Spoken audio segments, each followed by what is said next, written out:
आज मैं आपको जो टॉपिक है वो है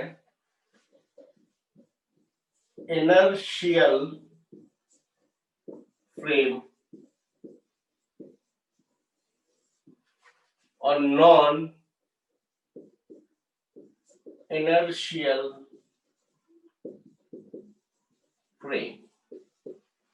एक्चुअल में अभी तक हमने जो भी एनएलएम के क्वेश्चंस पढ़े हैं उनमें एक और ऊपर से कुछ मतलब कुछ एक और सीक्रेट उसके अंदर क्वेश्चंस के अंदर छुपा रहता है।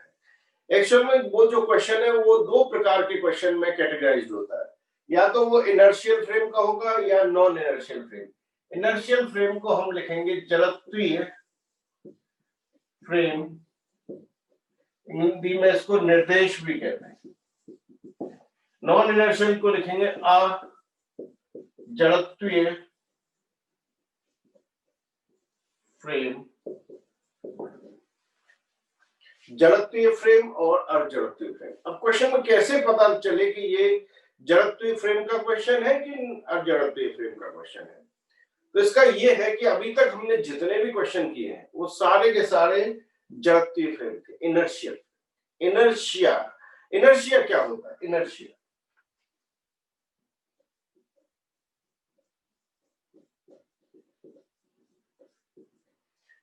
इनर्शिया इनर्शिया या जड़त्व एक प्रकार से वस्तु का गुण है जिस पर बल लगने पर वह अपनी स्थिति परिवर्तन का विरोध करता है।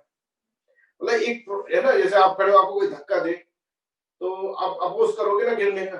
तो हर ऑब्जेक्ट का एक गुण होता है कि वह अपनी गति पर स्थिति परिवर्तन, मतलब स्थिर से गति, स्थिर से गति से स्थिर आने का विरोध करता है, इसलिए बल लगाना पड़ता है। और ज्यादा विरोध वो करेगा जिसका मास भी ज्यादा, जो ज्यादा विरोध करेगा उसका मास भी क्या होगा? ज्यादा। तो जड़त्व मतलब ये न्यूटन के प्रथम नियम का ही एक प्रकार का गुण है। जड़त्व मतलब एक इनर्शिया, एक प्रॉपर्टी है जो अपनी स्थिति परिवर्तन का विरोध करती है। और जड़त्व मतलब द्रव्यमान पर निर्भर है, द्रव्यमान ही जड़त्व की माप है। ज्यादा द्रव्यमान तो जड़त्व ज्यादा, कम द्रव्यमान तो जड़त्व कम। तो जड़त्व अलग चीज है, लेकिन ये इनर्शियल फ्रेम और नॉन इनर्शियल फ्रेम अलग चीज है। अब मैं इसको आपको बहुत टेक्निकली समझाऊंगा और उस बात को पकड़ जाना कि ये होता है इनमें अंतर। एक्चुअल में कोई भी घटना, जैसे मैंने पुली लगाया, पुली के साथ द्रव्यमान लगाया, तो कोई एक कमरे में तो हो रही होगी, एक टेबल पर हो रही होगी, किसी वातावरण में तो वो घटना हो रही होगी क्या? पृथ्वी के अंदर का बिल्डिंग के अंदर कमरा, कमरे के अंदर टेबल, तो टेबल पर रखी हुई एक वस्तु है जहां ये घटना हो रही है। ठीक है, जितने भी हमने क्वेश्चन पढ़े तो उसको बोलते हैं हम निकाय। क्या बोलते हैं? निकाय या फ्रेम। तो जहां पर कोई घटना जिस कमरे के अंदर की जाती है, होती है, उसे हम निकाय कहते हैं या फ्रेम कहते हैं। क्लियर?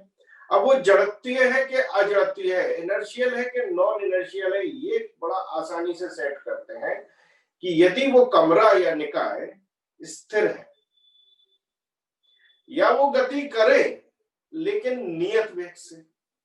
अब नियत वेग से जब कोई चीज गति करेगी तो उसमें त्वरण क्या होगा? शून्य होगा, ना त्वरण होगा ना मंदन होगा। ऐसे निकाय को हम क्या कहते हैं? जड़त्वीय फ्रेम कहा जाता है। ठीक है ना?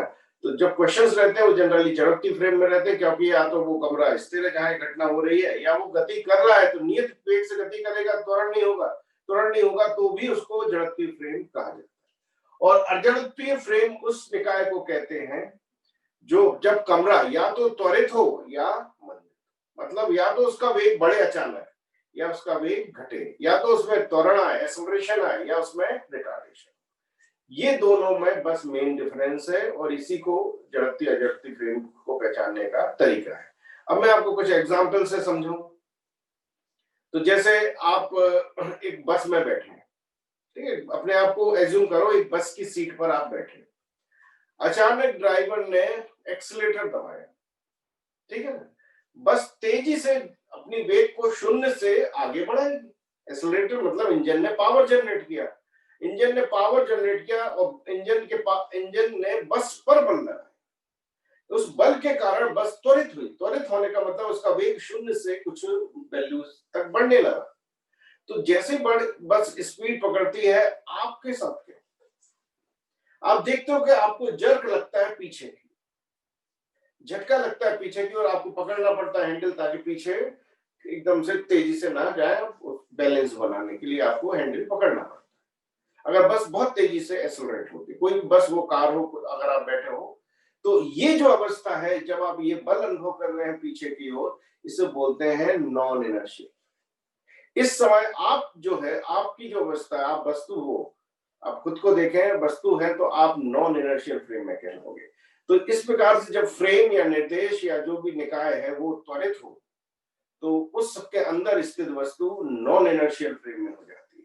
अब इसकी क्या इंपॉर्टेंस है, ऐसा क्या नया हो गया? नया हुआ ना, आप बैठे थे बस में, बस त्वरित हुई, बल बस पर लगा और झटका आपने खाया, कहा? पीछे की ओर।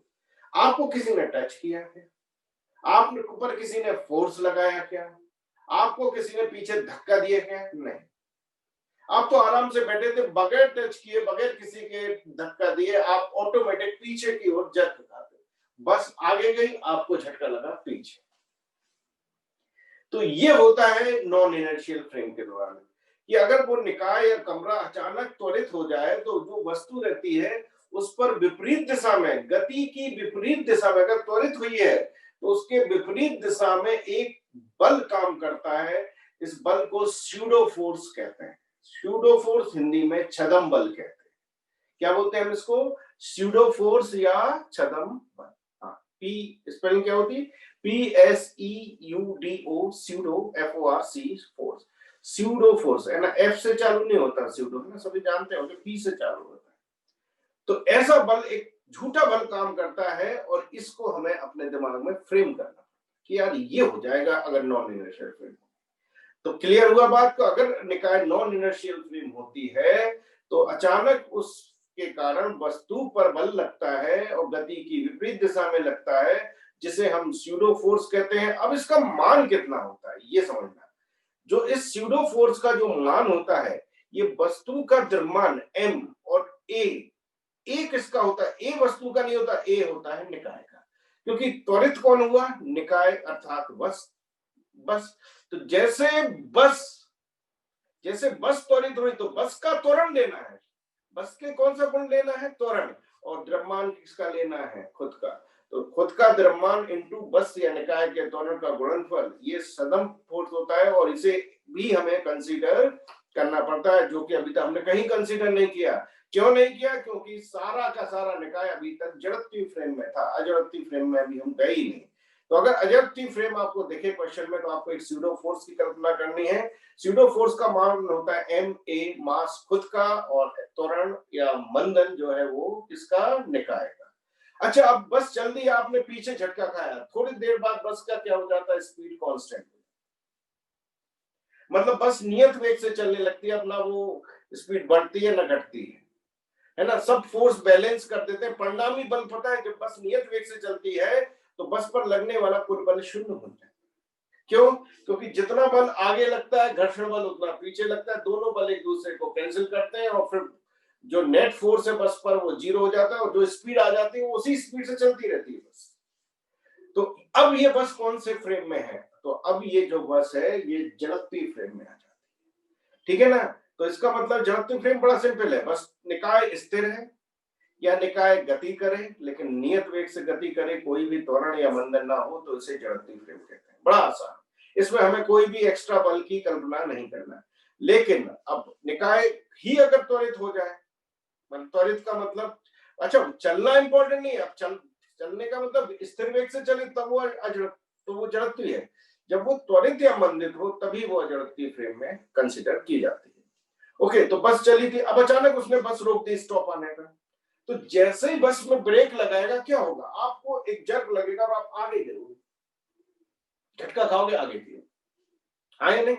फिर वही बात, बस पर ब्रेक लगाया, बस के इंजन ने रिटार्डेशन, मंदन उत्पन्न किया, आपको तो किसी ने टच किया नहीं, आपको किसी ने धक्का दिया नहीं, आप क्यों आगे गिर गए?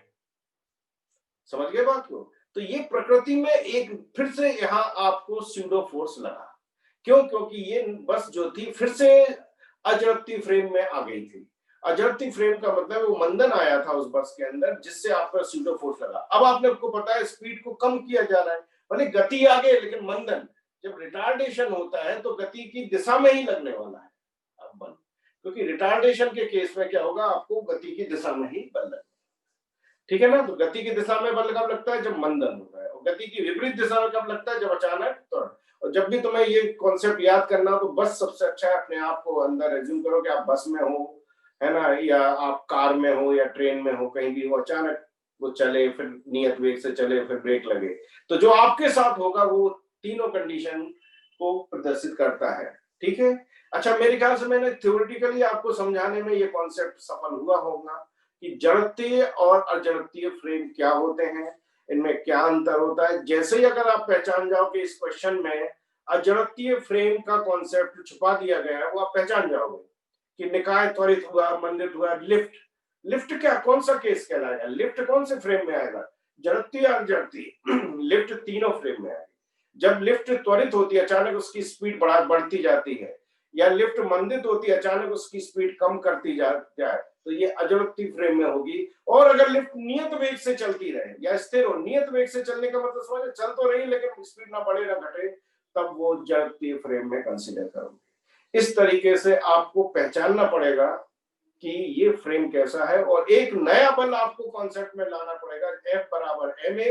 और मैंने बता दिया इसकी दिशा कैसे सेट करोगे F बराबर ma की। अगर त्वरित हो रही है तो गति के विपरीत दिशा में बल, यदि मंदित हो रही है तो गति की ही दिशा में ये स्यूडो फोर्स कार्य करता है। अब मैं इस बात को शॉर्टकट में लिख देता हूं। इनर्शियल फ्रेम, जब निकाय समझ गए ना, चारों तरफ का फ्रेम, निकाय या फ्रेम स्थिर हो या नियत वेग से गति करेगा, तब हम वस्तु को जड़त्वीय फ्रेम में मानेंगे तथा मानेंगे। ठीक है, इधर आ जाए। इसमें क्या होगा, जब निकाय त्वरित या मंदित हो, तब हम वस्तु को अजड़त्वीय फ्रेम में मानेंगे। ठीक है, ये बेसिक टेक्निकल डिफरेंस है जो हमें क्वेश्चन से पकड़ में आ जाता है। दूसरा पॉइंट है, अगर निकाय जड़त्वीय फ्रेम में है तो सामान्य नियम लगते हैं, एनएलएम के, काइनेमेटिक्स के सामान्य नियम लगेंगे। एनएलएम व काइनेमेटिक्स के सामान्य नियम ही लगेंगे। मतलब जो न्यूटन्स के लॉ हैं, जो v बराबर u plus A T, S बराबर U T plus half A T square, V square बराबर यू स्क्वायर प्लस 2a, ये काइनेमेटिक्स के लॉ हैं, ये सब नॉर्मल लगेंगे, आपको कुछ भी अतिरिक्त सोचने की जरूरत नहीं है। लेकिन अगर क्वेश्चन अजड़त्वीय फ्रेम का है, तब वस्तु पर एक अतिरिक्त बल, अब मैं इस पॉइंट को यहां लिखूंगा, तब एक वस्तु पर एक अतिरिक्त बल लगता है ना। अब मैं इसको डिटेल से बताऊंगा कि अजड़त्वीय फ्रेम में वस्तु पर स्यूडो फोर्स, इसको हिंदी में बोलेंगे छदम बल। इसको छदम बल इसलिए क्योंकि ये दिखता नहीं है, पता ही नहीं चलता ये कहां से लग गया अचानक। वस्तु को खुद एक अनुभव होता है, जैसे हम कहते हैं ना भूत होते नहीं है, भूत महसूस किए जाते हैं। तो ऐसे ये इसी टाइप का कि किसी ने आपको धक्का दे दिया, किसी ने आपको गिरा दिया, लेकिन किसी ने आपको टच ही नहीं। तो इसलिए इसको सूडो फोर्स कहा गया है, क्योंकि ये क्या दिखाई नहीं देता, ऐसा लगता ही नहीं किसी ने लगाया, हवा अपने आप लग गया, अचानक वस्तु पर एक जनरेट हो गया एक वो जो उसको मतलब उसकी गति को परिवर्तित करने की कोशिश कर रहा है। इसलिए इसका नाम दिया गया है क्या, सूडो फोर्स। सूडो फोर्स इसलिए भी बोलते हैं क्योंकि जब तक फ्रेम त्वरित या मंदित होगा तब तक ही लगेगा ये, जैसे ही फ्रेम त्वरित या मंदित होना बंद करेगा ये सूडो फोर्स खत्म हो जाता है। तो ये किस चीज पर निर्भर करता है, ये इस बात पर निर्भर करता है कि तो निकाय त्वरित हो रहा है या मंदित हो रहा है। तो बस अजंतीय फ्रेम में वस्तु पर एक सूडो फोर्स लगने लगता है जिसका मान F बराबर ma, P लिख रहा हूं मैं, F P P PSE है, H नहीं, PSEUD, सूडो फोर्स F बराबर ma होता है।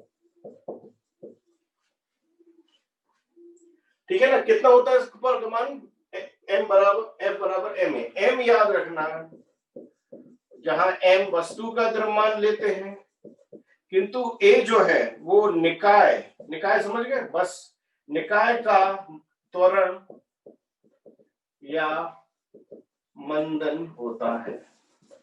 तो निकाय से त्वरण और मंदन लेना है और फिर उसमें वस्तु का द्रव्यमान करना। भाई जितना द्रव्यमान होगा उतना ही तो बल अनुभव करेंगे, ठीक है ना। तो निकाय का त्वरण है, लेकिन ये द्रव्यमान खुद का लेना, इतना बल आप पर लगता है। और इसकी दिशा के लिए आप क्या करोगे, दिशा के लिए मैंने बताया, यदि निकाय त्वरित हो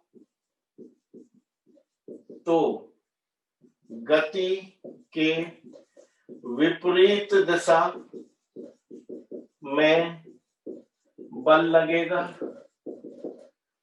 ठीक है। नंबर 2, यदि निकाय मंदित हो तो गति की दिशा में ही बल लगेगा। तो ये मैंने सारे थ्योरेटिकल पॉइंट जड़त्वीय और अजड़त्वीय फ्रेम के आपको लिख भी दिए हैं और अच्छे से समझा भी दिए हैं। अब मैं आपको ऐसे टाइप्स कराने जा रहा हूं जहां पर आपको नॉन इनर्शियल फ्रेम देखने को मिलेगा और उसको हमें सॉल्व करना है इस एक्स्ट्रा बल को लगाकर। एनएलएम के नॉर्मल फॉर्मूलों के साथ आपको इस बल का भी कंसीडरेशन करना पड़ता है। जैसे घर्षण बल आ जाएगा तो आपको घर्षण बल भी कंसीडर करना पड़ेगा, ये सारे बल जो हम अभी तक देख रहे हैं उसके अलावा। ऐसे ही अगर नॉन इनर्शियल फ्रेम का क्वेश्चन सेट किया जाता है तो उसमें ये बल आपको अपने दिमाग से, अपने लॉजिक से कंसीडर करना।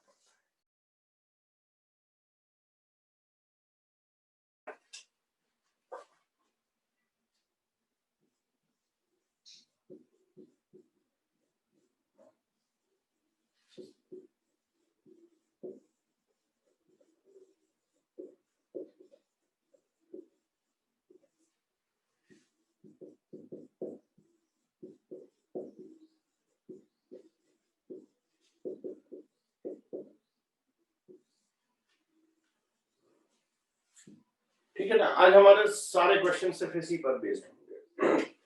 सबसे पहला मैं एक केस लेता हूं कि एक पेंडुलम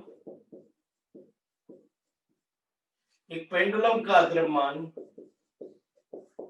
m है, वह लंबाई l है। यह एक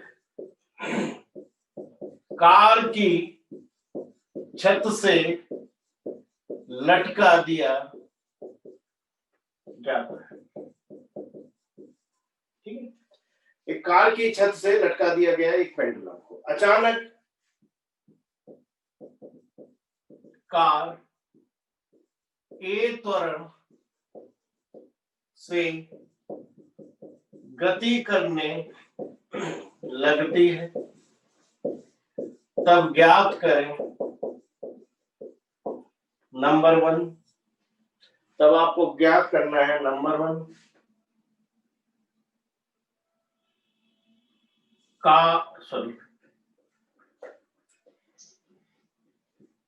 पेंडुलम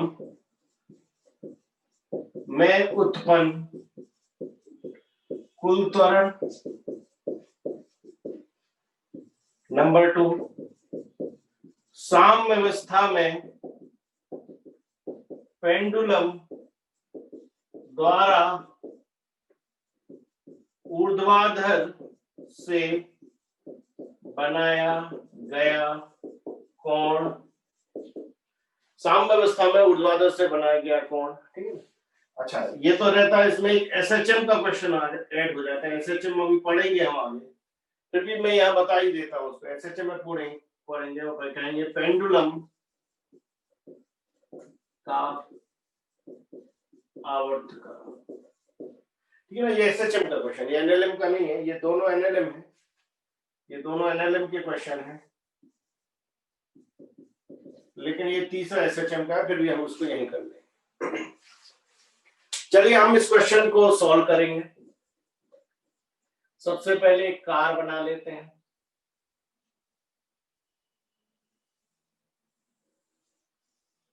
बगैर पहिए के कार अच्छी नहीं लगती, तो पहिए भी बना देते हैं। आप जानते हैं ये छत है और इससे आपने ये पेंडुलम को लटकाया है, ठीक। अभी ये स्थिर अवस्था में है, तो पेंडुलम ऐसा है। अचानक कार एक त्वरण से आगे गई, ये इस दिशा में गई। अच्छा, समझ आना कि यहाँ इंजन है, मैं यहाँ है ना, ड्राइवर इधर है, ओके ना, इस तरफ नहीं है ना, इंजन उस तरफ है, उसी तरफ जा रही है।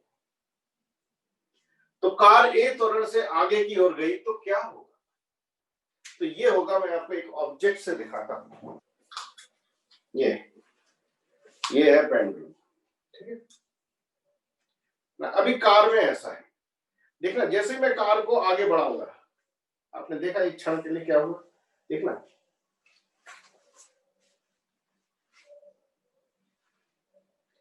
तो आपने देखा था कि मैं अगर उस मोशन को आपको स्लो मोशन में दिखाऊं, तो आप जैसे मैं आगे गया, ये पीछे गया था। क्योंकि ये अभी थोड़ा सा ढीला है, तो इसको देखते है ना। तो ये एक झटके के लिए पीछे जाता है, और चूंकि मैं रुक जाता हूं तो ये वापस आ जाता है ना। तो ये जो पेंडुलम है, इसकी जो स्थिति है, ये एक सेकंड जब तक कार त्वरित होगी, ये पीछे की ओर जाएगा। क्यों जाएगा पीछे? क्योंकि इस पर पीछे की ओर लगेगा कौन सा बल? Pseudo force. क्यों? क्योंकि यह जो घटना है, यह नॉन इनर्शियल फ्रेम की घटना है। और अगर कार नियत वेग से चलती रहे, तो पेंडुलम ऐसा रहे। कार स्थिर रहे या कार नियत वेग से रहे, तो ये ऐसा रहेगा, ठीक है। जैसे ही कार त्वरित होगी, ये पेंडुलम पीछे जाएगा। अच्छा, जब कार मंदित होगी तो कहां जाएगा? कार की दिशा, क्योंकि मंदित होगी तो फिर स्यूडो फोर्स इधर लगेगा, ठीक है ना। तो ये एक्चुअल में क्वेश्चन में एक एक्स्ट्रा पॉइंट आ जाता है, जो हमें कंसीडर करना है। तो ये जो पेंडुलम है, ये पीछे की ओर झुकेगा और ऊर्ध्वाधर से थीटा कोण बनाएगा। देखिए चित्र में, ये पीछे की ओर झुकेगा, है ना। अब पीछे की ओर इसलिए झुक रहा है क्योंकि इस पर एक स्यूडो फोर्स लगा पीछे की ओर, ये लगा एफ पी। एफ पी कहां लगा? पीछे की ओर, इसलिए ये पीछे की ओर झुका। अब हम केवल पेंडुलम को फोकस करते हैं। ये है पेंडुलम, ये है आधार और ये है थीटा। ऐसे ही होगा जब तक कार त्वरित होती रहेगी, ऐसे ही बना रहे। अगर नियत त्वरण है, ध्यान रखना, त्वरण भी कई प्रकार के होते हैं। अभी हमारे सारे क्वेश्चन नियत त्वरण के होते हैं, मतलब त्वरण नियत है, त्वरण में भी चेंज नहीं आना चाहिए, तो ये फिक्स हो जाएगा, स्थिर हो जाएगा थीटा कोण पर। तो माना कि पेंडुलम ऊर्ध्वाधर से थीटा कोण बनाता है, ठीक है, बना दिया। इस अवस्था में कितने बल लगेंगे? एक तो वस्तु का भार W बराबर mg नीचे लगेगा, ये सब जानते हैं, नीचे ही लगना है, पृथ्वी की ओर ही लगना है। ये डोरी है, तो इसमें तनाव बल लगेगा T, और एक अतिरिक्त बल लगा जिसके कारण ये पीछे गया, ये आपको कंसीडर करना है। ये पीछे गया Fp के कारण, और ये होगा Ma। इसी को बोलते हैं हम क्या? छदम बल। तो ये स्यूडो फोर्स इसको पीछे की ओर, ये बल एक्स्ट्रा लग जाएगा।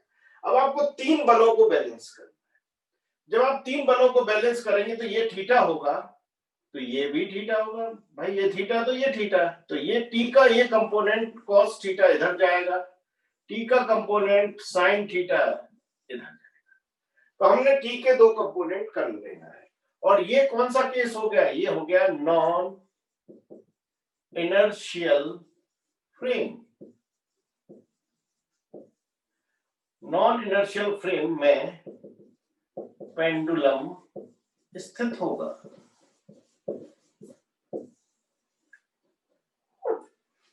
क्लियर? ये क्वेश्चन नॉन इनर्शियल फ्रेम का होगा, जैसे मैंने डायग्राम से आपको बता दिया। अब हमारा एनएलएम का पोर्शन आएगा, चूंकि सिंस पेंडुलम साम्य अवस्था में है, अतः साम्य अवस्था में है, इसका मतलब है सारे बल टोटल फोर्स इस पर 0 होंगे। इसका मतलब है कि क्षैतिज बल, सारे के सारे क्षैतिज बल 0 होंगे। ठीक है, तो क्षैतिज बल कौन कौन से? क्षैतिज बल 2 हैं, टी साइन थीटा और एम।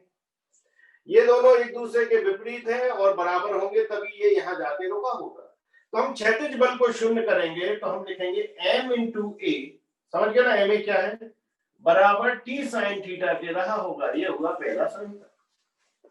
हमने क्षैतिज बल को 0 किया। अब हम ऊर्ध्वाधर बल को 0 करेंगे।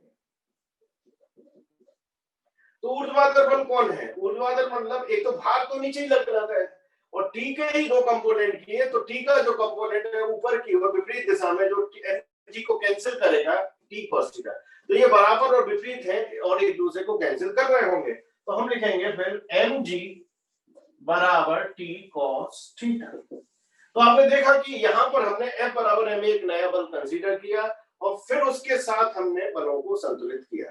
तो 2 इक्वेशन बन गए, एक a के फॉर्म में और एक g के फॉर्म में। अब हम इनको सॉल्व करके थीटा निकालेंगे। थीटा निकालने के लिए आप क्या करें? 1 में 2 का डिवाइड करें। सो 1 डिवाइडेड बाय 2 करें। जब आप 1 में 2 का डिवाइड करते हैं तो आप देखेंगे a अपॉन जी, m से m चला जाएगा और यहां बचेगा sine theta upon cos theta.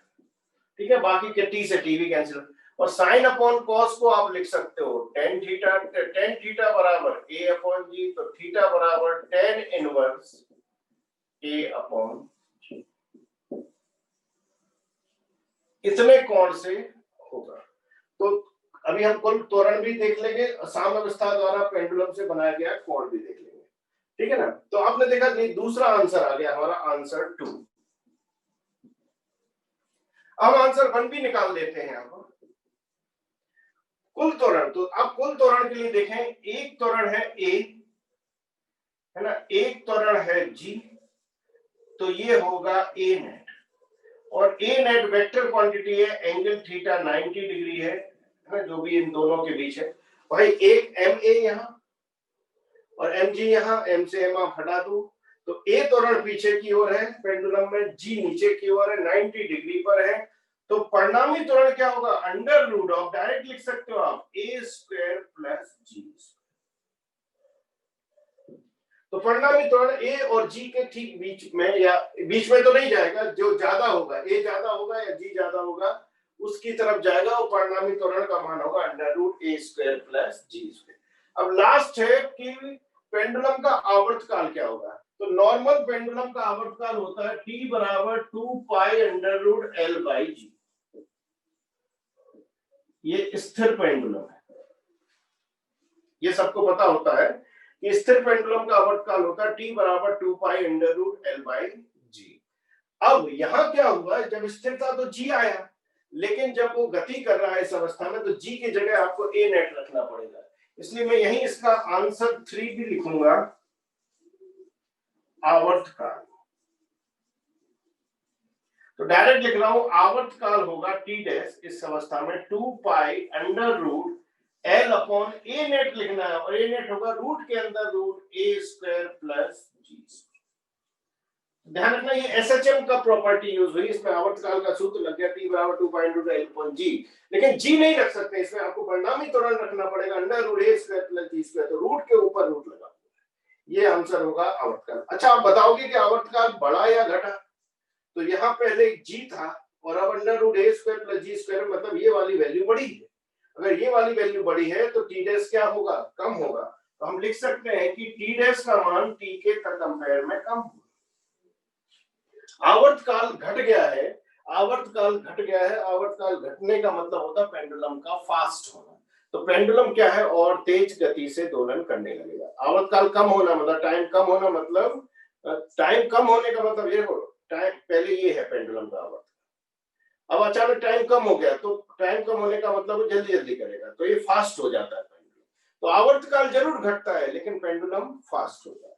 इस प्रकार से हमने ये तीनों क्वेश्चन इससे नॉन इनर्शियल फ्रेम की हेल्प से कर लिए। एक पेंडुलम है, इसकी ये लंबाई एल है और ये इसका द्रव्यमान एम है। ये एक कार या ट्रेन के अंदर स्थिर है, तो अभी तो ऐसे रहेगा। फिर क्या होता है छात्र, अचानक कार ए त्वरण से आगे बढ़ती है। जैसे ही कार अगर आगे ए त्वरण से बढ़ेगी तो ये पीछे की ओर झटका खाएगा। अब आपको पता है इस पर क्यों लगेगा? क्योंकि इसका हवा में ही इस पर एक स्यूडो फोर्स लगेगा और ये नॉन इनर्शियल फ्रेम का क्वेश्चन हो चुका है। तो स्यूडो फोर्स के कारण ये पीछे की ओर जाएगा। जब तक कार त्वरित होती रहेगी ऐसी बना रहेगा और ऊर्ध्वाधर से ये थीटा कोण बनाएगा। तो इस अवस्था में हमें देखना है कि ऐसा क्यों हुआ, कौन से बल लगे, कितना कोण हुआ, तनाव बल क्या है, ये भी पूछ सकते हैं, है ना। बहुत सारी चीजें इसमें पूछ सकते हैं। तो ये क्वेश्चन का फ्रेम है। अब सबसे पहले तो हमने डायग्राम से इस घटना को बताया, फिर हमने केवल पेंडुलम को फोकस किया कि पेंडुलम पीछे गया होगा। तो पेंडुलम जो है, ये पेंडुलम जो है, इस पर पीछे की ओर एक स्यूडो फोर्स लगेगा। ये आपको सबसे पहले सोचना था क्योंकि ये नॉन इनर्शियल फ्रेम का क्वेश्चन है। तो स्यूडो फोर्स, कार आगे जा रही है तो स्यूडो फोर्स उसी दिशा में, विपरीत दिशा में लगता है, ध्यान रखना। ऐसा ऊपर नीचे नहीं लग जाता, गति के विपरीत दिशा में लगेगा यदि निकाय त्वरित होगा, और गति की दिशा में लगेगा यदि निकाय मंदित होगा। तो यहाँ त्वरित होने की घटना है, इसलिए गति अगर आगे है, देखो ये त्वरण है कार का, तो उतना ही त्वरण इसको मिलेगा, त्वरण तो वही मिलेगा लेकिन मास इसका लगेगा, इतना फोर्स इसका पीछे लग जाएगा। इसके अलावा दूसरा फोर्स होगा भार, जो नेचुरली नीचे लगेगा। तीसरा फोर्स होगा टेंशन, जो होगा टी। तो तीन फोर्स इस पर काम करने लगे। अभी तक हम केवल दो फोर्स देखते थे, आपने देखा होगा, लेकिन नॉन इनर्शियल फ्रेम में इसको भी हमें कंसीडर करना पड़ेगा। अब ये अगर साम्य अवस्था में है तो ये सारे तीनों फोर्स ने एक दूसरे को काउंटर किया होगा। तो हम आसानी से देख रहे हैं कि ये अगर थीटा है ऊर्ध्वाधर से, तो ये थीटा, तो ये भी थीटा होगा, तो हम टी के कंपोनेंट कर सकते हैं। टी के क्योंकि टी तिरछा है तो दो कंपोनेंट, ये cos थीटा थीटा के अलग गया, दूसरा sin थीटा। अब अगर ये साम्य अवस्था में, तब उस समय में क्या हो रहा होगा, ये दोनों एक दूसरे के बराबर रहे होंगे। तो हमने लिखा एन ए बराबर टी sin थीटा, ये बन गया पहला समीकरण। और टी cos थीटा बराबर रहा होगा एम जी के, तो हमने लिखा एम जी बराबर टी cos थीटा, ये बन गया दूसरा समीकरण। मैं आपको बताऊं फिजिक्स तो यही खत्म होगी। क्या आप इतनी फिजिक्स समझ गए? ये फिजिक्स थी। अब इसके बाद तो मैथमेटिक्स है। आपको थीटा निकालना हो तो इनका डिवाइड कर दो। जब आप इनका डिवाइड करोगे तो साइन अपॉन कॉस हो जाएगा टेन, और टेन थीटा बराबर हो जाएगा ए बाई जी। तो थीटा बराबर होगा टेन इनवर्स ए बाई जी। इतना कोण होगा जो ऊर्ध्वाधर से बनेगा। ए भी आ गया, जी भी आ गया, तो tan inverse A by G. Okay, फिर पूछा जाए कि हमें तो परिणामी त्वरण बताओ। क्या बताओ? परिणामी त्वरण। तो केवल त्वरण को देखो तो इस जो पेंडुलम था, उस पेंडुलम पर त्वरण यहाँ लगा ए, जो निकाय के कारण आया, और जी लगा भार के कारण नीचे। तो ये दोनों त्वरण 90 डिग्री पर है और त्वरण सदिश राशि है ना। परिणामी त्वरण निकाल रहे हो आप, तो परिणामी त्वरण के लिए सदिश राशि तो वेक्टर का यूज किया। तो वेक्टर हम पता है थीटा पर हो, तो ए नेट पढ़ना, ए नेट होगा, परिणामी सदिश होगा अंडर रूट ए स्क्वायर प्लस जी स्क्वायर, इससे ए नेट आ गया। अब आवर्तकाल पूछा तो एसएचएम में आवर्तकाल का जनरल फार्मूला होता है टी बराबर 2 pi under root L upon G. L upon G तब होता है जब पेंडुलम स्थिर हो, है ना, या पेंडुलम नियत उसमें गुरुत्वाकर्षण बल के अंदर दोलन करे। लेकिन यहाँ तो क्या हुआ, यहाँ इसका त्वरण तो बदल ही गया। कितना त्वरण हो गया पेंडुलम का? अंडर रूट ए स्क्वायर प्लस जी स्क्वायर। तो हमने जी की जगह ये रख देना है, एल अपॉन अंडर रूट ए स्क्वायर प्लस जी स्क्वायर। तो ये इसका नया आवर्तकाल हो गया। अब अगर हम तुलना करें तो नीचे वाली वैल्यू बड़ी है तो टी डैश क्या रहा होगा? कम होगा। तो हम कह सकते हैं कि टी डैश कम हुआ है। टी डैश कम हुआ है मतलब पेंडुलम क्या हो गया? फास्ट हो गया है। अच्छा, इसमें एक चीज और पूछ सकते हैं कि इस समय इसकी रस्सी में तनाव बल क्या? एक और एक्स्ट्रा क्वेश्चन है कि ऊर्ध्वाधर से बनाया गया कोण, मैंने लिखा है आंसर कि थीटा बराबर साइन इनवर्स ए अपॉन अंडर रूट ए स्क्वायर प्लस जी स्क्वायर होगा। क्या आप बता सकते हो कि ये सही है या गलत? कि ऊर्ध्वाधर से बनाया गया कोण थीटा बराबर साइन इनवर्स ए अपॉन रूट ए स्क्वायर प्लस जी स्क्वायर होगा। ये अगर ऑप्शन में दिखे तो क्या ये सही है? क्या ये कोण मैंने जो लिखा है ये बिल्कुल सही है? हाँ, ये एंगल बिल्कुल सही है, क्योंकि हमने जो फॉर्मूला ड्राइव किया वो टेन थीटा बराबर ए अपॉन जी ड्राइव किया है। तो जरूरी थोड़ी ना है कि आंसर टेन में ही हो। वो साइन और कॉस में नहीं लिखा जा सकता है क्या? बिल्कुल लिखा जा सकता है। तो कभी कभी यही होता है, हम ढूंढते हैं यार टेन वाला कहाँ गया और टेन वाला टिक लगा देते हो, गलत होता है। उल्टा लिखा है जी वाई ये लिखा, फिर आपको क्या आंसर गलत हो गया इसका मतलब टेन के फॉर्म में। तो ये लिखा जा सकता है। कैसे लिखा जा सकता है? चूंकि देखो कैसे लिखा जा सकता है, सिंस हमें पता है कि टेन थीटा बराबर होता है ए बाई जी, ठीक है ना, इसमें कोई दिक्कत नहीं। अगर टेन के रूप में आ सकते टेन इनवर्स ए बाई जी, और ये होगा परपेंडिकुलर और ये होगा बेस। तो पता है हाइपोटेनस क्या होगा? अंडर रूट ए स्क्वायर प्लस जी स्क्वायर, जो कि परिणामी त्वरण।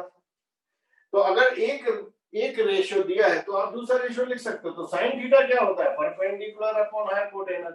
परपेंडिकुलर क्या है? ए, और हाइपोटेनस क्या है? अंडर रूट ए स्क्वायर प्लस जी स्क्वायर। तो थीटा बराबर क्या होगा? तो थीटा बराबर होगा साइन इनवर्स ए अपॉन अंडर रूट ए स्क्वायर प्लस जी स्क्वायर। मेरी बात प्रूफ हो गया है? मेरी बात तो आप समझ गए हो कि कोण ये भी लिख सकते हो और ये भी। अच्छा, इसके फॉर्म में कैसे लिखोगे? थीटा बराबर टेन इनवर्स ए बाय, ऐसे भी ये भी सही है और ये भी सही। अच्छा, इसको कॉस के फॉर्म में भी लिख सकते हो। कॉस क्या होता है? कॉस होगा base upon hypotenuse. Cos theta बराबर होगा जी अपॉन अंडर रूट ए स्क्वायर प्लस जी स्क्वायर। तो जो एंगल है ऊर्ध्वाधर से बनाया गया कोण, वो आप साइन कॉस टेन तीनों के फॉर्म में लिख सकते हैं। क्लियर? तो ये सारा टाइप आपको अच्छे से क्लियर हो गया। एक और क्वेश्चन कराऊंगा मैं। ये एक ट्रॉली है,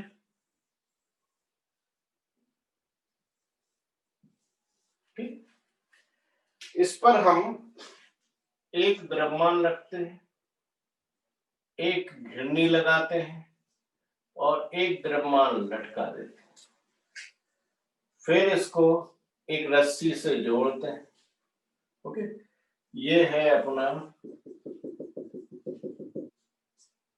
ये है M2, ये है M3 और यहां लगाया हमने बल्ब।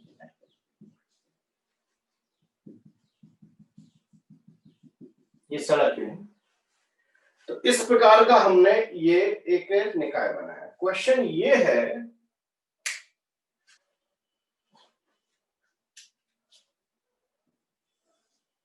देखो ये है आरोपित बल।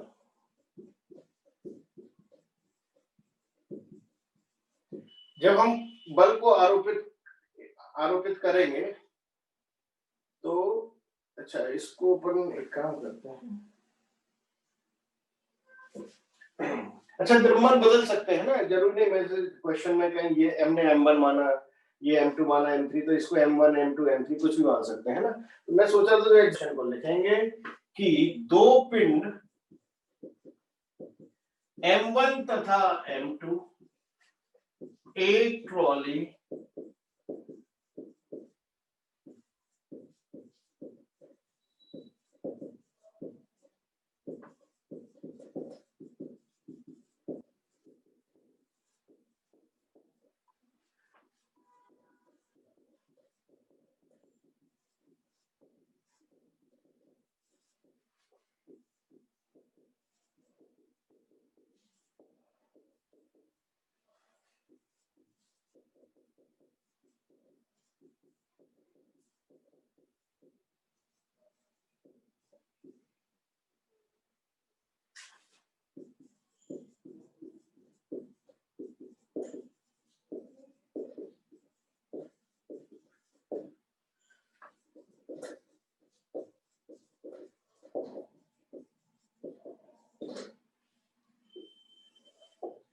ये एक क्वेश्चन है।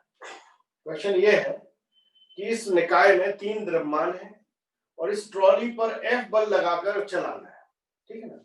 अब आपको पता अगर आप बल नहीं लगाओगे तो क्या होगा, बल नहीं लगाओगे तो ये M2 नीचे जाएगा और ये क्या करेगा, M1 आगे जाएगा और M2 नीचे जाएगा। ये आप जानते हो ये जड़त्वीय फ्रेम का केस है ना। जैसे आप छोड़ोगे ये नीचे जाएगा, ये घर्षण रहित है ना। मैंने अब लिखा नहीं इसको घर्षण रहित, तो वो भी लिख देता हूं, संतुलन में रहे यदि सतहें घर्षण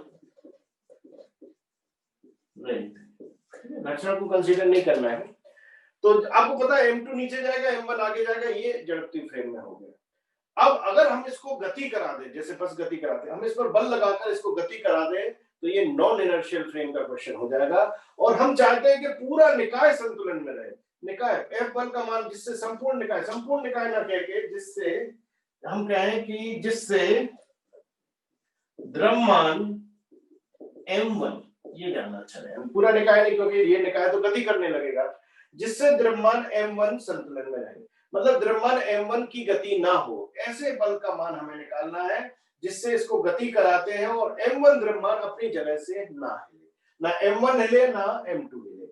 हमें वो बल निकालना है, हमें वो इसको नॉन इनर्शियल फ्रेम में बनाने के लिए वो बल निकालना है जिससे ये द्रव्यमान संतुलन में रहे। ये हमारा क्वेश्चन है। अब आपको क्वेश्चन समझ में आ गया, थोड़ा आप देखें, ट्राई करें कौन कौन से बल लग रहे हैं, इसको स्थिर में रखें, कैसे रखें, इसको स्थिर रखना है तो कितना बल लगाना है, यही हमारा क्वेश्चन है। ये F निकालना है आपको, है ना, ध्यान। अब एक्चुअल में क्या होता है, कई बार मैं क्वेश्चन एग्जाम के ही कराता हूँ, तो कई बच्चे जो 1 साल या 2 साल का ड्रॉप लिए होते हैं उनको वो क्वेश्चन याद हो जाते हैं, ठीक है ना। लेकिन मैं ये नहीं चाहता, मैं चाहता हूँ कि अगर आप कोई भी क्वेश्चन का आंसर दें तो आप उसके लॉजिक के लिए पूरी तरह तैयार हैं। मतलब आपको एक्चुअल में उसका रीजन, उसका कारण दिमाग में सेट होना चाहिए कि ये आंसर इसलिए आया, ये आंसर क्वेश्चन है और ये आंसर कॉपी में या बुक में लिखा है तो इसलिए हमको याद पता नहीं होना चाहिए। कई स्टूडेंट नीट के 60% स्टूडेंट क्वेश्चन और आंसर रटने की कोशिश करते हैं, है ना, और वो क्वेश्चन दिखता है एग्जाम का क्वेश्चन, फटाक से उसका आंसर बोल देते हैं, जबकि उनको क्वेश्चन आंसर के बीच का जो खेल होता है वो उससे कोई लेना देना नहीं। तो मैं ये चाहता हूं कि आप उस चीज से बचें, है ना। ऐसा छदम फिजिक्स से आपका कोई भला नहीं। आप अगर आंसर दे रहे हो तो वास्तव में उस क्वेश्चन का और सॉल्यूशन का लॉजिक आपके पास होना चाहिए। आपने देखा होगा मैंने बिगनर बॉक्स में एक एक क्वेश्चन कैसे डिटेल से सॉल्व किया। मैं भी क्वेश्चन के बाद सीधे आंसर लिख दूं वो कहूंगा आप समझ जाओगे सर, हो गया, आंसर तो आ गया, आंसर बुक में भी दिया, मॉड्यूल में भी दिया, मैंने भी लिख दिया तो तुम समझ लेना। ऐसा नहीं होता, आंसर भी दिया है क्वेश्चन और क्वेश्चन में दिया, चलो आपका काम क्या है वो आपको करना जरूरी है। आप एक मीडिएटर हो जो क्वेश्चन को आंसर से मिला रहे हो, तो वो आपका काम है, वो आपको आना चाहिए। ऐसा नहीं क्वेश्चन आंसर तो मिला हुआ है भाई, बुक में दिया हुआ है, आपने क्या कर दिया आंसर बोल दिया, क्या आप उसको उस मिलाने में सही तरीके से सफल हुए? इंप्रेस नहीं कर पाओगे, है ना। मुझे इंप्रेस आप 2 ही तरीके से कर सकते हो। मैं आपको पहले, जब मैं आपसे पूछूं कैसे, तो आप उसका फटाफट लॉजिकली आंसर दो। मैं बिल्कुल 1 सेकंड में कैच कर लेता हूं बच्चा सही चल रहा है कि नहीं। एक तो इस तरीके से आप मुझे इंप्रेस कर लोगे। दूसरा, जब भी टेस्ट होंगे उसमें आपके मार्क्स आएंगे, क्योंकि वहां कोई नकल वकल तो होती नहीं, वहां आप खुद अपने टैलेंट का परिचय देते हो।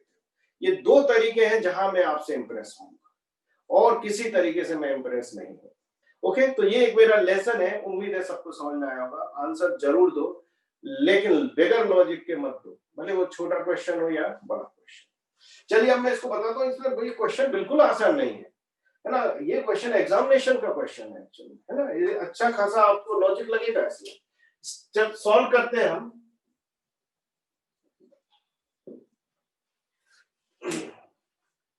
तो आप समझो अगर ये अभी स्थिर है, जब स्थिर है तो आपको प्रॉब्लम पता होना, जैसे स्थिर है घर्षण रहते हैं M2 नीचे जाएगा और M1 आगे चला जाएगा, कोई बड़ी बात नहीं है। क्वेश्चन ने ये कहा कि कुछ ऐसा बल लगाओ, ऐसी गति कराओ जैसे बस चलती है कि ये वाला जो है ये आगे जो भाग रहा है ये आगे ना भागे। अच्छा, तो देखें जरा कि साम्य अवस्था में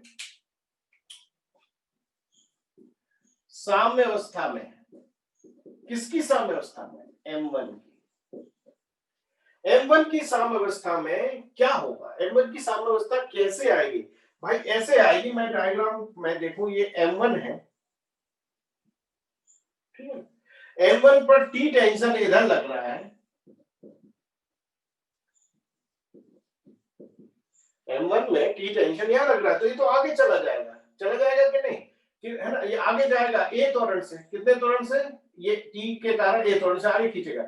अगर इस पर कोई फोर्स पीछे लग जाए, और आप अच्छे से जानते हैं वो स्यूडो फोर्स ही हो सकता है, अगर स्यूडो फोर्स पीछे लग जाए जो T बराबर FP कर दे, तो ये साम्यावस्था में आता है। क्या आप मेरी बात से सहमत हो कि M1 साम्यावस्था में तभी हो सकता है जब जो टेंशन इसको नीचे खींच रहा था उसको काउंटर करने के लिए स्यूडो फोर्स। अब ये स्यूडो फोर्स कहां से आया, ये हो गया पहला इक्वेशन कि भाई M1 साम्यावस्था में तभी होगा जब T बराबर क्या होगा, T बराबर होगा FPS, है ना। अच्छा, FPS क्या होता है ये भी बता दो। FPS होता है मास M1 और A त्वरण, ये जानना है। व्हाट इज A क्या है, A जो है A M1 की साम्यावस्था में A जो है A निकाय का त्वरण है। अगर निकाय A त्वरण से आगे जाता है तो स्यूडो फोर्स पीछे लगेगा M1 पर और टेंशन आगे लगेगा, जिससे ये स्थिर होगा। स्थिर तभी होगा जब T दोनों बराबर हो जाएंगे, हो गया स्थिर। अब जरा M2 पर आ जाओ। M2 द्रव्यमान के लिए M2 द्रव्यमान अगर आप देखें ध्यान से कि M2 द्रव्यमान है, इस पर रस्सी में तनाव बल ऊपर है और भार नीचे है ना। तनाव बल क्योंकि लटका हुआ है, साम्यावस्था का केस है, तो इस कंडीशन में साम्यावस्था में क्या होगा M2 द्रव्यमान के लिए साम्यावस्था में T बराबर हर हालत में M2G रहा होगा। ये दूसरा क्वेश्चन पॉइंट। तो हमने इन दोनों की साम्यावस्था देख ली। इन दोनों की साम्यावस्था में ये T ऊपर है तो इसका भार नीचे है, और ये T आगे है तो यहां लगना चाहिए स्यूडो फोर्स, और ये पूरा निकाय जाएगा A त्वरण से। अब डायग्राम के लिए आप धक्का दोगे, ये निकाय पूरा सिस्टम आगे जाएगा। जब ये सिस्टम आगे चलेगा तो स्यूडो फोर्स पीछे लगेगा, और ये स्यूडो फोर्स जब टेंशन के बराबर हो जाएगा तो ये स्थिर हो जाएगा। अब जब ये स्थिर हुआ तो ये भी स्थिर हो गया। अब स्थिर अवस्था में T बराबर FPS और यहाँ T बराबर M2G, इसमें कोई दिक्कत नहीं, क्यों ना हम इससे A निकाल लें। अतः 1 बराबर 2 करो आप, 1 बराबर 2, क्यों, T बराबर क्या है, T बराबर है M2G, T बराबर क्या है M2G, और ये बराबर है M1A के। तो यहां से मिला हमें A बराबर क्या मिलेगा, A बराबर मिलेगा M2 अपॉन M1G। कितना त्वरण आएगा, A बराबर M2 अपॉन M1G। ये किसका त्वरण है, ये निकाय का त्वरण है ना। अब हमने ये पता लगा लिया कि निकाय को कितने त्वरण से चलना चाहिए जिससे ये रुक जाएगा। ठीक है, अब आ जाते हैं हम आरोपित बल पर। अतः निकाय पर आरोपित कुल बल होगा, भाई निकाय मतलब पूरा सिस्टम, पूरी बस चलाना है आपको, तो बस चलाने के लिए पहले तो बस का कुल द्रव्यमान कितना है, M1 plus M2 plus M3 और इनटू क्या, भाई इस पूरी बस को चलाने के लिए कितना बल चाहिए, तो कुल द्रव्यमान लेना है M1 plus M2 plus M3, और कितना त्वरण चाहिए, और ये त्वरण हमने इस से निकाल चुके हैं ऑलरेडी। तो A की वैल्यू को रखा तो आंसर हो जाएगा M1 plus M2 plus M3, ये कुल द्रव्यमान है, और जो निकाय का त्वरण होना चाहिए वो होना चाहिए M2 अपॉन M1 इंटू, ये एग्जैक्ट आंसर है इसका। और ये मैंने मास वैसे ही रखे हैं जैसे एग्जाम में आए थे, वरना मैं मास चेंज करना चाहता था पहले, लेकिन फिर मैंने कहा नहीं, एग्जाम वाला ही करो, कुछ रखने वाले हैं फिर वो पैसा लगाए तो गलत हो जाएगा। तो एग्जैक्ट क्वेश्चन मास को हमने वैसे ही रखा और यही उसका आंसर आपको मिलेगा। लिफ्ट के अंदर भार मापने वाली मशीन के ऊपर एक M द्रव्यमान का व्यक्ति खड़ा हुआ है तब मशीन का पाठ्यांक ज्ञात करें यदि। ओके, ये टाइप क्वेश्चन है, आप समझ जाए। ये जनरल लैंग्वेज रहेगी हर क्वेश्चन में कि लिफ्ट है, उसके अंदर भार नापने वाली एक मशीन है और उस पर एक यंत्रमान का व्यक्ति खड़ा हुआ है। अब मशीन का पाठ्यांक बताना है जब पहली चीज है लिफ्ट स्थिर है। ठीक है, तो लिफ्ट स्थिर है, ये लिफ्ट है, ये मशीन है, ये व्यक्ति है, इसको थोड़ा हंसा देते हैं और ये मशीन है, समझ रहे? नहीं, मशीन है। अब ये लिफ्ट जो है, लिफ्ट अगर स्थिर है तो इसका मतलब है स्थिर है तो त्वरण कितना होगा? शून्य। ओके, इस कंडीशन में आप अच्छे से जानते हो कि लिफ्ट के ऊपर या ये जो नॉर्मल रिएक्शन होगी मशीन की जो नॉर्मल रिएक्शन होगी n, और ये नीचे भार लगेगा mg, और रीडिंग जो होगी नॉर्मल रिएक्शन के बराबर n बराबर mg होगी। क्लियर? अगर लिफ्ट स्थिर है तो रीडिंग जो होगी नॉर्मल रिएक्शन है ना, व्यक्ति नीचे बल लगाएगा mg, बदले में नॉर्मल रिएक्शन आएगा n, और जो n होगा वही रीडिंग होगी। ओके, नंबर 2, लिफ्ट ऊपर की ओर a त्वरण से गति करे। ठीक है, अब लिफ्ट को a त्वरण से निकाय को ऊपर की ओर गति करा दो भाई, थोड़ा सा हंसा दो फिर से। आप समझो बात को, लिफ्ट को ऊपर ले जाना है कितने त्वरण से? अब क्या होगा, अब आपको पता है कि mg तो नीचे लगने वाला है वेट, अब ये निकाय आ गया है नॉन इनर्शियल। क्यों? क्योंकि आपने लिफ्ट को त्वरित करा दिया, और व्यक्ति जो है उसको जैसे ही आप त्वरित कराओगे इस पर एक स्यूडो फोर्स लगेगा ma नीचे। तो नॉर्मल रिएक्शन कितनी होगी अब इसकी, जो ऊपर की ओर है? अब नॉर्मल रिएक्शन होगी, इस केस में दिख रहा है ना, n बराबर, दोनों एक ही डायरेक्शन में लगेंगे, mg प्लस ma, या n बराबर mg प्लस a, और नॉर्मल रिएक्शन इस केस में ये हो जाएगी। और आप देख सकते हैं कि इसका जो भार है, अब जो नॉर्मल रिएक्शन है हम इसको मान लें n1 की वैल्यू n से क्या है? ज्यादा है, अतः मशीन का पाठ्यांक बढ़ जाएगा।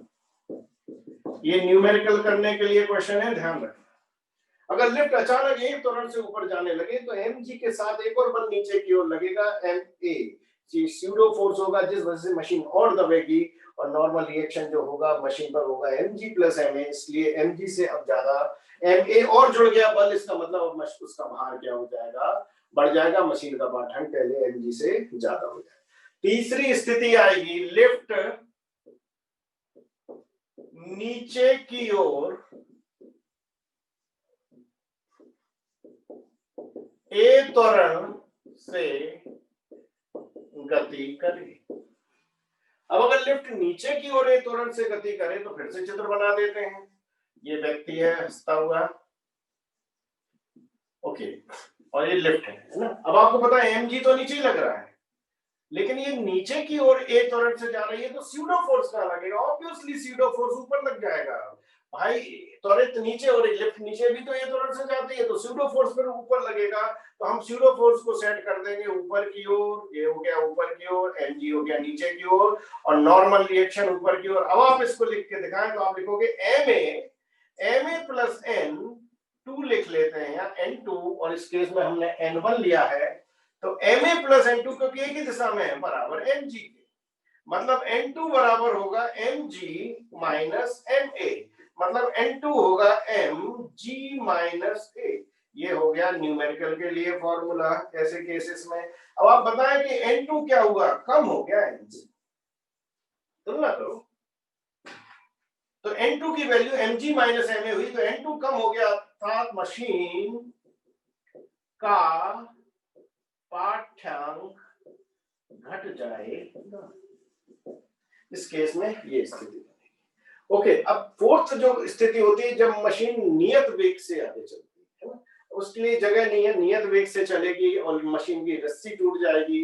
ये जो है, और इस पर कुछ न्यूमेरिकल ये हम कल की क्लास में देखने जाएंगे।